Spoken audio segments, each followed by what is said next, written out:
Allied forces advanced deeper into occupied Kuwait today, pounding Iraqi Republican Guard positions and even entering Kuwait City. Thousands more Iraqi soldiers surrendered to the Allies. But Saddam Hussein still continues to defend himself, even as his last-ditch efforts to withdraw with honor are rebuffed. He is trying to save the remnants of power and control in the Middle East by every means possible. And here, too, Saddam Hussein will fail. Tonight on Frontline, Saddam Hussein's rise to absolute power. Why has he risked his life and regime by confronting the West? He is wrapping himself in probably the most important thing in Islamic history, to stand up for a cause, to fight, knowing in advance that you might lose. Is he, in fact, a shrewd tactician, gambling on his own political survival?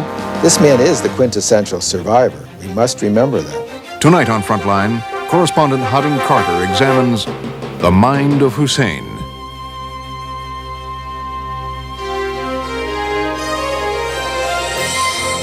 With funding provided by the financial support of viewers like you and by the Corporation for Public Broadcasting. This is Frontline.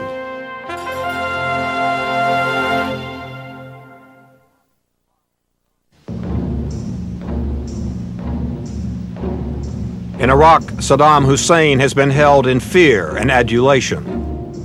In the West, he's become the very embodiment of evil. Eyewitness accounts of the cruel and senseless suffering endured by the people of Kuwait. Summary executions, routine torture. Hitler revisited. Others see him as a cold and calculating politician. I think there's much more to be said, if one wants to make comparisons, to compare him to someone like Stalin, who he publicly admires, not for Marxist ideology, but really for Stalin's grasp of party organization, for the ruthlessness of the use of force, and for his determination to pursue his goals come what may. Some people who have called him don't know anything about him, don't know anything about the situation. He is a very cold calculator, but he believes very much in using force to impose his will. And a psychiatrist who has analyzed him for the U.S. government agrees that Saddam is not insane. Saddam is not crazy. He has the most dangerous personality configuration, what we call malignant narcissism. Such extreme self-absorption, he has no concern for the pain or suffering of others, a paranoid outlook, no constraint of conscience, and will use whatever aggression is necessary in pursuit of his own messianic drives.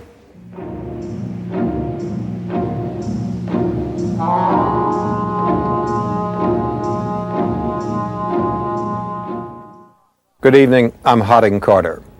Saddam Hussein is, in one respect, no mystery. Thug and patriot, nationalist and self-serving tyrant, his type can be found around the world. But Saddam Hussein is also unique, emerging from a specific time and place. Over the past several weeks, with BBC reporter John Ware, we've talked to people who grew up with Saddam, worked with him, were defeated by him, and who have studied him. With their help, we'll try to determine what drove him into a seemingly suicidal conflict with the world's greatest military power, and as he bargains over withdrawal, what he still hopes to gain from the war. To answer those questions is to tell the story of his life. April 28th is Saddam Hussein's birthday. In Iraq, it is a national holiday. While Saddam is feared and hated by many Iraqis, he has also enjoyed a genuine popularity. He has not only created a personality cult, but his control of the country is total. There's no government, there's one person. There's no budget at all. There's no budget decided by a government. It is one person who decide to pay there or pay there or pay there. So every bit of Iraq incomes go to Saddam Hussein. And when he do anything, his system say this is a gift from the president. So they make any person feel that even his daily living is a gift from his president. Hafidhahullah. God protects him. Because he's giving us food, giving us water, giving us air to breathe, giving us sky to live under. So everything is a gift from that one person. Saddam Hussein's life started in a small village much like this. It's a part of his populist appeal. He's at home, squatting with peasants. His background is hazy, rewritten by official biographers. It is known that he was born in 1937 and left home at an early age. He came to Baghdad when he was 10 years old, to live with his uncle and to seek an education. He apparently lived up to the Arabic translation of his name, Saddam, the one who confronts. It's said he arrived in the Iraqi capital with a gun. As a child, Saddam Hussein used to see lots of guns hanging on the walls at his home. In those days, an Iraqi would boast of having a gun or dagger. If you wanted to be seen as a strong man, you had to carry a gun. He saw the gun as a way of showing his strength. At school, the teenage Saddam had his problems with authority. My headmaster told me that he liked to expel Saddam from the school. When Saddam heard about this decision, he came to his headmaster room and threatened him to death. He said, "I will kill you if you not withdraw your threat against me to expel me from the school." Saddam's political education as an Iraqi nationalist began with his uncle Kairala, who had been jailed for anti-British activities.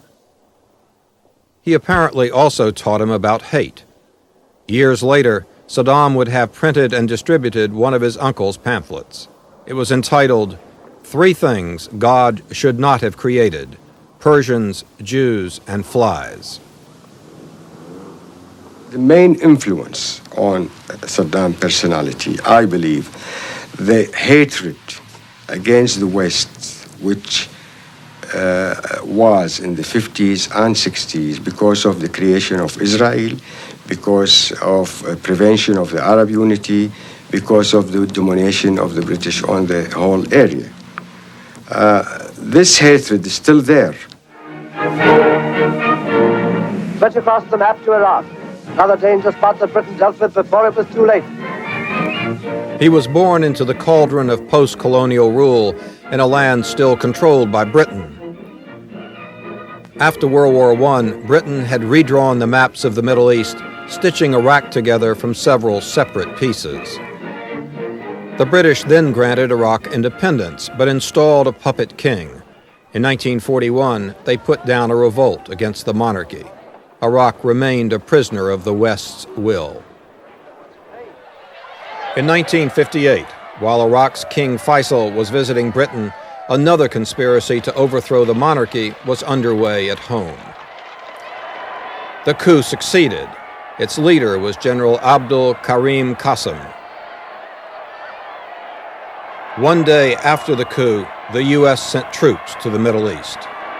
We saw this as the beginning of a violent revolution that was going to overturn governments all the way across the Arab world, and we went in to stabilize it, starting in Beirut. President Eisenhower sent the Marines into Lebanon. Though concerned with the civil war there, he was motivated primarily by the Iraqi Revolution and the threat of Soviet influence in the Persian Gulf. Meanwhile, back in Baghdad, Qasim's takeover was also being opposed by a small underground group of Arab nationalists called the Ba'ath Party.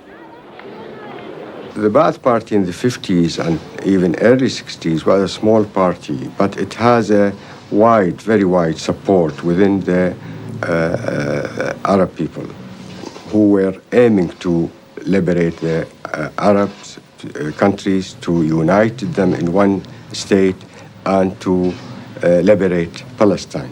the party started out as a clandestine party, and hence is built on a well-known cell system that we know. People in this cell don't know people in that, and so on. But since the party is also hierarchical, you move up the party, and you're carefully watched, you're carefully vetted. Saddam Hussein was 20 when he joined the party. I met him when he was quite young with another two Ba'as fellow. He was very aggressive. No, he was talking about how to overthrow this regime, the Qasim regime, to shoot everybody and to wipe out and to make the street of Baghdad a lake of blood. He used that lake of blood frequently. Inspired by Egyptian President Gamal Nasser's defiance of the British and French at Suez, Saddam had become a dedicated revolutionary. He was now drawn into a conspiracy. The Ba'ath leadership selected him to join a squad to assassinate Qasim. He was young, strong, brave, loyal to the party, ready to obey orders and to kill. Saddam's role in the failed assassination attempt has been dramatized in an Iraqi film. Saddam himself is portrayed as the fearless leader of the hit squad. In real life, his role was smaller. He put himself as a leader of the group who tried to kill Qasim. He was the most junior member of the group. His doctor remembers Saddam's wound. It was very superficial wound to the shin. A bullet just penetrated the skin and stopped there, the shin of his leg. I don't recall whether it was the right or left leg. And during the night, he cut it by a razor blade and took the bullet out. So I treated the wound, I cleaned it and dressed it, and that's all. Because of the failed coup, Saddam fled to Cairo. He became a student of law at the university during a turbulent time.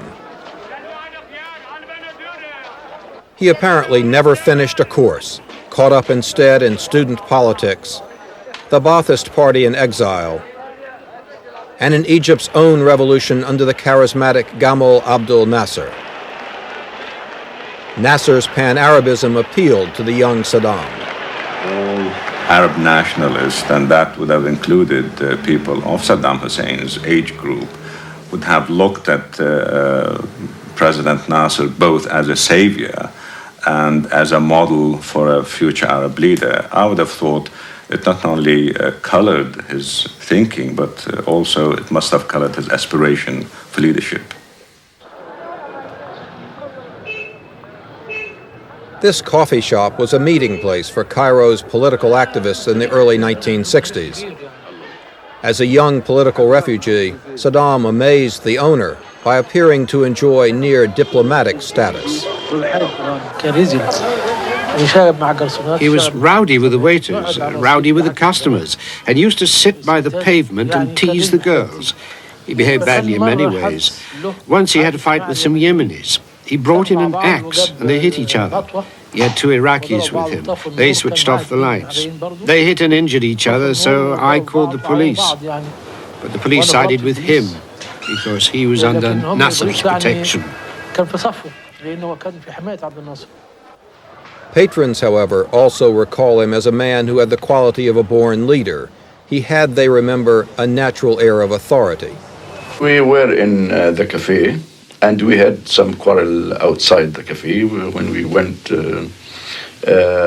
I found a young man who was Saddam Hussein, gave order to these fractions which fight together, and all of them suddenly stopped the quarrel, and it surprised me very much. And when I came back to my seat inside the cafe, I asked my friend about this young man. He told me it's a very important man. He is the representative of Ba'ath Party in Egypt. But in February 1963, events in Baghdad brought Saddam home. Qasim had been assassinated by the Ba'athists. To convince the people on the streets of Qasim's death, the Ba'athists and their military partners displayed Qasim's corpse. on television. But 9 months later, the Baathists themselves were overthrown by the army. They'd fallen prey to doctrinaire splits and divisions between their military and civilian wings. For Saddam, these were important lessons about power and how not to lose it.